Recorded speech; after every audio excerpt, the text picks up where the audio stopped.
Right. And you hung out with her more at the beginning. Like, remember they played chess every day? Yep. Like, why aren't you doing that now? Make up your goddamn mind, Hisao. Eat lunch with her every day at least. Like, you don't have to... Every playthrough, we're just going to get angry at Hisao. He's a stupid ass.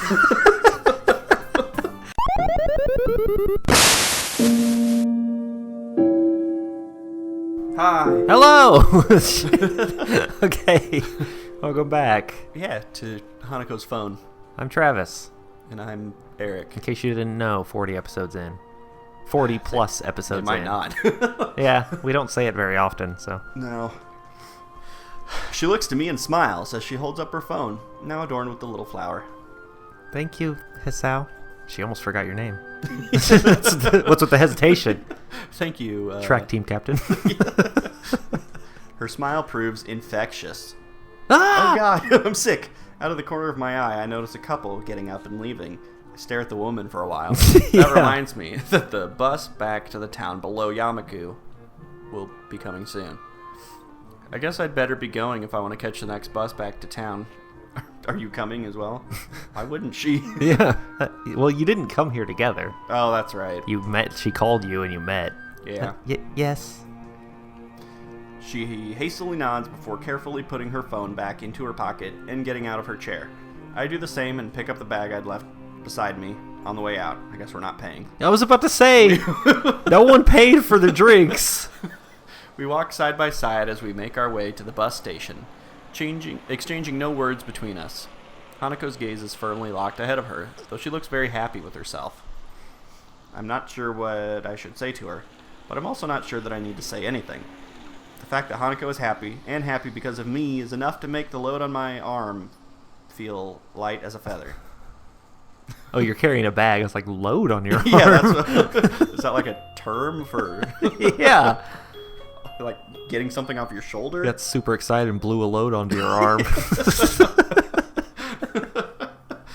Finally reaching the classroom after the usual walk from the dormitories, I step inside. My eyes immediately turn to the third seat from the left in the back row, Hanako's seat.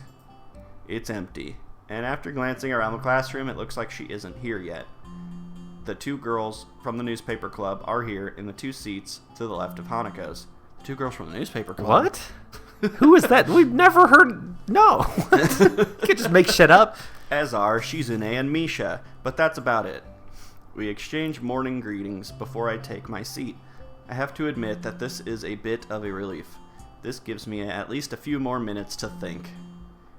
Now that I haven't been doing so previously, ever since our trip to town, Hanako's been on my mind. I wonder why. Yeah. I still don't know what to make of my relationship to Hanako. I like her. I can admit that much to myself. I want to protect and shield her from the pain she feels inside. I need to fix her. I really don't think my feelings are just those of friendship anymore. I thought we already established this. Like we have, like 5 times. I think my 7 episodes is going to be more correct. It keeps going back and forth. But that said, I feel like I don't even know her. If I made a move on her, how would she take it? One way to find out. Is she in an emotional state that allows her to make a reasonable decision about a relationship? How would she cope with anything that might happen afterwards? I don't know. There's only one way to find out. There's also the possibility that I'm just completely misinterpreting Hanako. Not a difficult thing to do with someone whose social skills suck like mine. Yeah. Oh, you're talking about Hanako. Seem to be so underdeveloped. The sound of footsteps comes up to the door, making me perk up. It's Miki! Yeah! It ends up just being Miki. Screw you. Ugh. No, come back. Barely acknowledges my existence when I accidentally make eye contact with her. I'm about to look away, but another person comes in not long after she takes her seat. Yeah. Are they doing this intentionally in this playthrough? Like, they're like throwing Other girls first. It's seriously every time. Yeah. Yeah, like it got to be intentional for this. Yeah, it's every time we've interacted with Hanako, it's been after there's been another girl interacting with us. And now that there's been like a moment where she's like, "Did you think the waitress was pretty?" That's definitely gonna like come up when we're actually dating her. Like, maybe that's her bad end. Is like, I'll never compare to regular girls. Or, right. Yeah, I have no idea. I feel myself freeze as I see Hanako enter. This isn't a rational reaction, but I have no idea about how I should act or what I should say to her. For a moment, our eyes meet. And then a music track plays. Yeah. I was trying to think of a song that had When Our Eyes Meet. And there's like a ton of them, but I'm blanking. And then, just as quickly, she looks away and moves to her seat without saying a single word. Missed your chance. Well, it's over. With Miki and Hanako. Yeah. As is now usual for the period following classes, my face is buried deep in a book that I find thoroughly uninteresting. This song is so much louder than all the other songs. Studying is not something that comes naturally to me. I didn't study a lot before coming to Yamaku, and until now I've largely managed to coast through on talent alone. Because I'm a genius. It's frustrating that I can't do that anymore. Ugh. Judging by the faces of the other few students in the library, I don't think I'm alone in my distaste for this. Misery loves company, I suppose. I decided to spend lunchtime with Hanako. Since we haven't had lunch together for a while now, well, why not, you dumbass? Oh, God. Put in the time, man. I may as well have spent the time studying, though. Aside from pathetically small snippets of small talk, there's barely a word said between us. Did we get the bat in? What's happening here? I don't know. Hisao sucks at everything. Yeah, he does. Why does she keep doing this to me? I just want to protect her, to be there for her. But every time I feel like we're coming closer, we end up further away. What, didn't we have a phone conversation with Lily that was like, hey, give her some space. You don't need to protect her. Just be her friend. Yes, that's exactly. I had a choice. Yeah.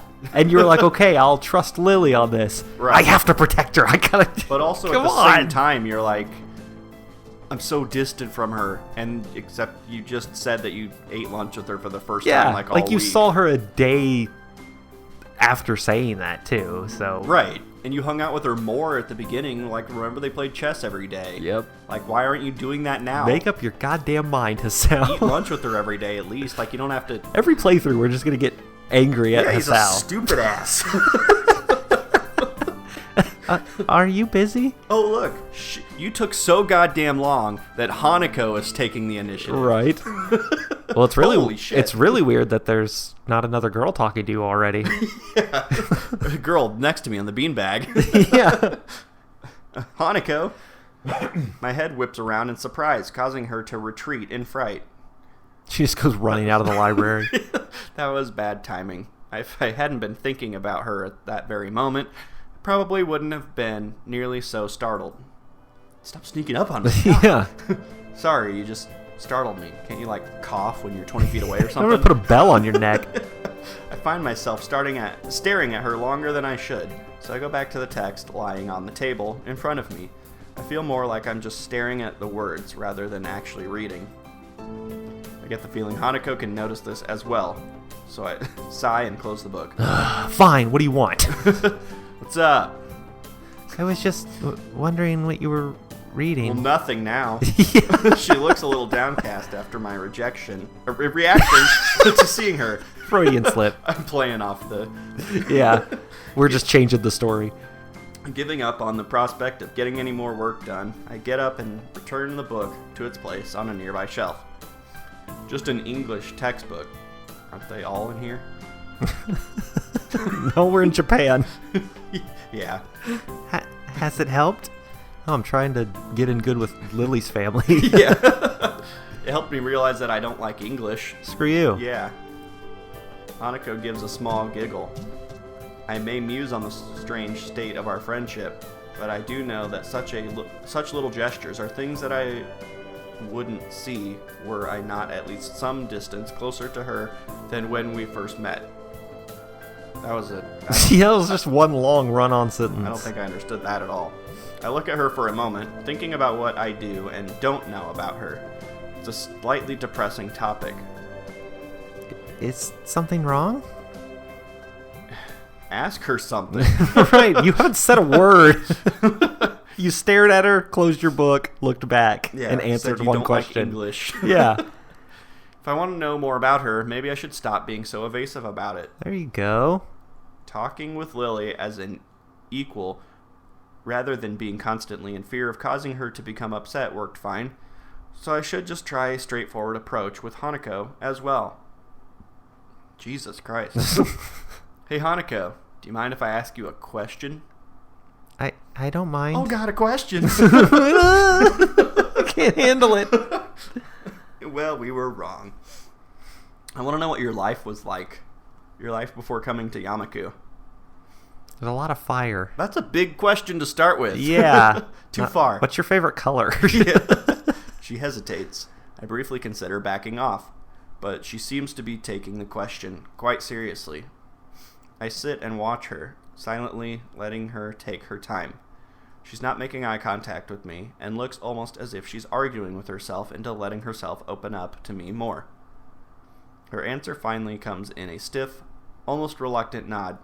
She looks far more tense than she did before I'd asked. We lost the music, so... Yeah. All right, mentally prepare myself for this. Okay, but in return, you have to tell me about your life as well. Oh, God, here we go. I don't know if I'm prepared for this. Why are we doing this in the library with a bunch of people around? Oh, okay, never mind. I nod and follow her as she begins to walk out the library so we can talk. By now, most of the students have already left the main building, so apart from a few people hovering around club rooms, the hallways are largely empty. I guess we'll start with coming to Yamaku. I guess I'll go first. Why do you have to go first? Yeah, I asked you first. Let's see. I was in the hospital when my parents first told me about Yamaku Academy. The doctors told me I shouldn't go to my old school anymore. My parents agreed and persuaded me to apply for Yamaku, even though it would mean living away from them for the first time. They finally got me out of the house. It must have been hard for you. Yeah, let me talk about my parents more. Well, yeah. I love my parents so much. They're so awesome. One of them's even a super... I mean, I have to admit that it was. My parents both work long hours and full-time, so having to live reasonably independently wasn't anything new to me. It was the fact that I was going to a school for disabled students that hit hardest, I think. I don't want to be around you freaks. And you? Hold on, let me stand over here.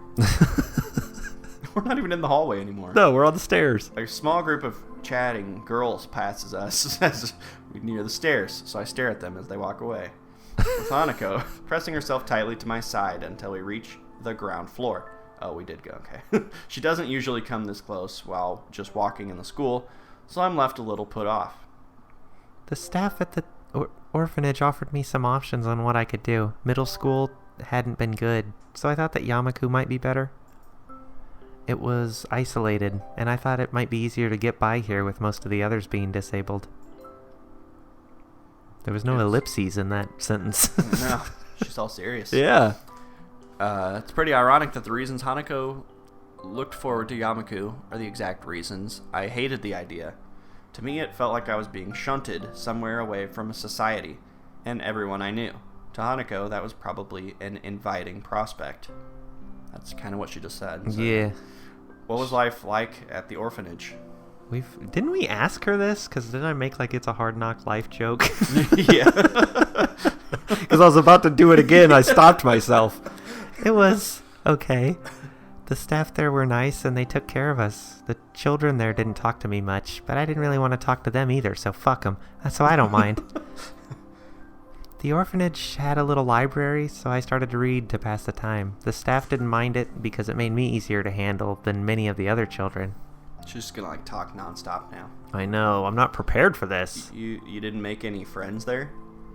No, I think that my life was on hold during that time. I know that, but I didn't mind. I knew that. I can read. I think her life was...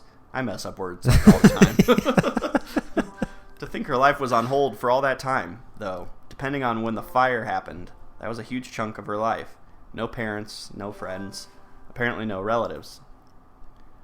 We walk through the door into the courtyard. I expect to need to avert my eyes from the sun, but by now it's well into sunset.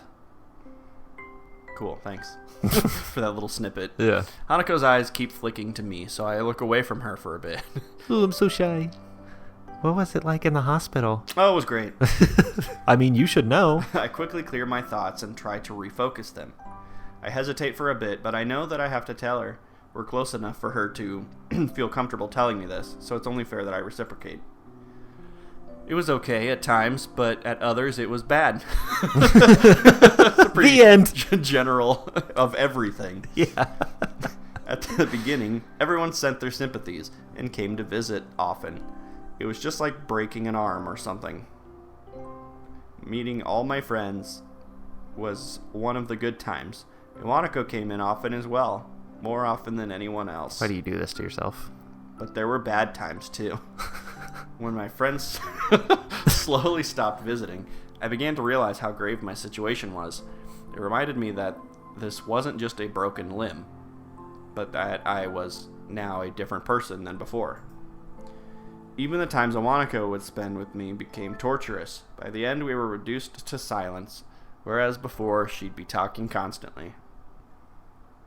But that's how Iwanako always was. She may not have been a fragile person. She may have been a fragile person, but she would talk constantly to try and hide that fact. Not about anything in particular, just talk. Boring. She just never shut up. I think the 3 lowest points would... Yeah, I mean, I had to have a heart attack to get away from her.